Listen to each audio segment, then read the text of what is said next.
ভাই একটু ধরেন তো একটু সুন্দর ভিডিও করে দিই।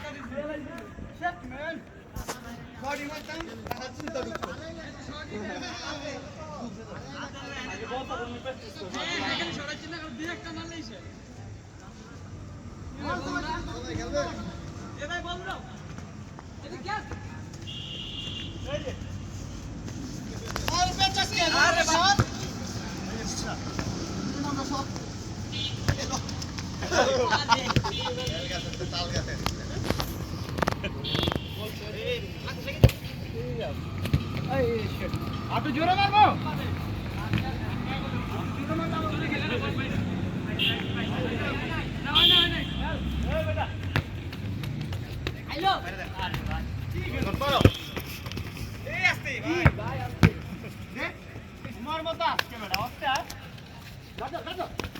তুইও ব্যথা পাবি অন্য কোনো ব্যথা পাবি